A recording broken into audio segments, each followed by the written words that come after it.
দক্ষিণ মালদার সাংসদ ঈশা খান চৌধুরী আজকে প্রতিবাদ সভায় এবং মোথাবাড়িতে ডিগ্রি কলেজ হচ্ছে না কেন এই নিয়ে বা দুটো বিষয় নিয়ে আজকের আলোচনা এবং ডেপুটেশন দিচ্ছে একমাত্র মালদার মোথাবাড়ি ব্লকের বিডিওকে। সাথে উপস্থিত জেলা পরিষদ সায়েম চৌধুরী।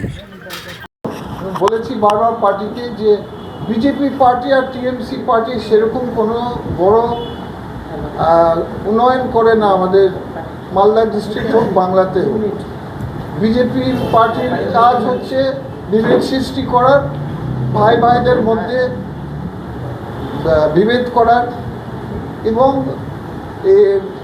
আপনার ধর্ম কথা তোলা, আর কিছু নেই। বিজেপি কোনো বড় পার্টি, আমি কি প্রমাণ দিচ্ছি।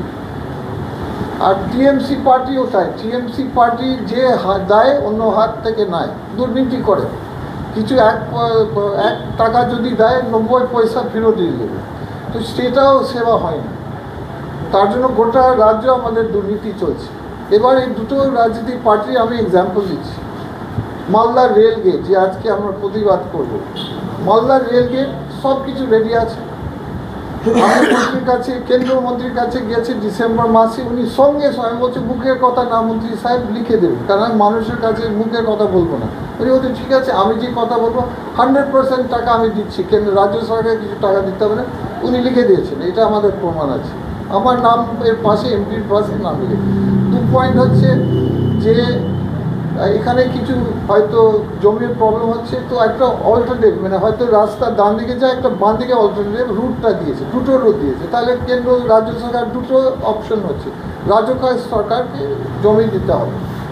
তো জমি আমি লাস্টে পিডব্লিউডি সেকশনে চিফ ইঞ্জিনিয়ার ওনার কাছে যায়, রেলওয়েজ থেকে ওনার কাছে আমি ফোন করে বলছি ঈশা খান আমার কাছে নেই। এবার মুখ্যমন্ত্রীর অফিস ডাইরেক্টলি চলে গেছে। আমার বক্তব্য ওরা হা কি না বলে।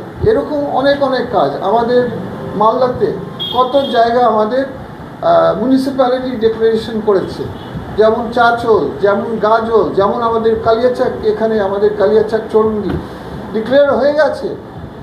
ফিরাদ হাকিম মন্ত্রী যে আছে এসে ডিক্লেয়ার করে দিয়েছে যে এগুলো হয়ে গেছে, মিউনিসিপ্যালিটি হয়ে গেছে 2বার 3বার 4বার, কিন্তু কিচ্ছু হয় না, এরকমই থেকে আছে। তো ইলেকশন যখন আসবে, ইলেকশন আসবে আবার আসবে, হয়তো মুখ্যমন্ত্রী নিজে আসবে, বলবে না না হচ্ছে, আবার চাঁচল হচ্ছে, কিচ্ছু হয়নি। আমাদের মালদা এয়ারপোর্ট ঠিক সেভাবে।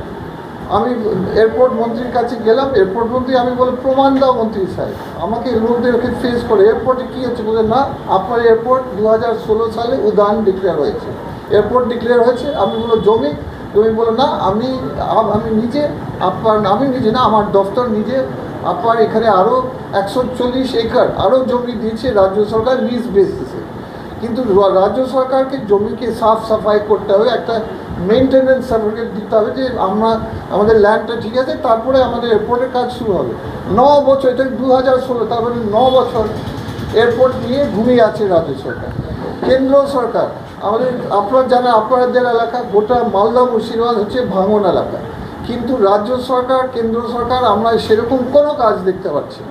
ওই যে কেন্দ্র সরকার তো বলে এটা আমাদের ক্ষমতার বাইরে, আমরা 12 কিলোমিটার ছাড়া আমরা দেখি না, আমরা শুধু ফারাক্কা বারাজের কাছে দেখব, এটা আইনে ওরা রেখেছে। আমাদের আইন যখন আমাদের সরকার ছিল 120 কিলোমিটার, মানে আপনার কালিয়াচাক, আপনার মানিকচাক, আপনার বুতনি অবধি ছিল এই সাইডটা, আর ওই সাইডটা আরও 80 কিলোমিটার মুর্শিদাবাদে।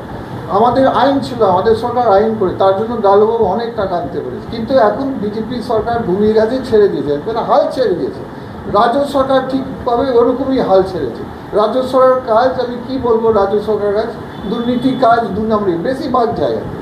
আমি সব জায়গায় জানি না, কিন্তু বেশিরভাগ জায়গায় পাবলিকই এসে কমপ্লেন করে দেয়। তো এভাবে আমরা কি করে চলবো?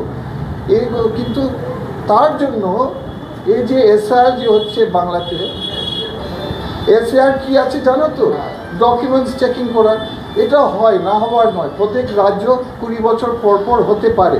হয়েছে, আমাদের লাস্ট হয়েছে বোধহয় 2002 সাল, 2003 সালে হয়েছে, এটা হয়। কিন্তু যেহেতু এই দুটো দলরা, শাসক দলরা বিজেপি টিএমসি কাজ করে না, উন্নয়ন করে না মানুষের, বিজেপির কাজ আমি কী বললাম, বিভেদ সৃষ্টি করা। টিএমসি যত কাজ করে একটা দুর্নীতি বেরোয়, টিচারের হায়ারিং দুর্নীতি বেরিয়েছে, মালদা যত চাকরি হয় সব দুর্নীতি। আপনার গ্রামে যে বাড়ি দিবে সেটাও দুর্নীতি আর চুরি। তো এটা আপনারা জানো ভালো করে, কিন্তু এই ইলেকশন যখন আসে তাহলে ওরা এই উন্নয়নের উপরে ওরা ওরা ইলেকশন করতে পারবে না, না বিজেপি করতে পারবে না তৃণমূল করতে পারবে। তাহলে কি হবে, এনআরসি যে টাইমটি হচ্ছে আবার আপনাদেরকে ভয় দেখাবে, পাবলিককে ভয় দেখাবে। তো আমাদের কাজ হচ্ছে পাবলিককে আশা দিবা, তোমাদের কাজ হচ্ছে বুথে বুথে ব্লকে ব্লকে তোমাদের আত্মীয়, তোমাদের স্বজন, তোমাদের বন্ধুরা কি বুঝাবা ভয় খাবার কিছু নেই।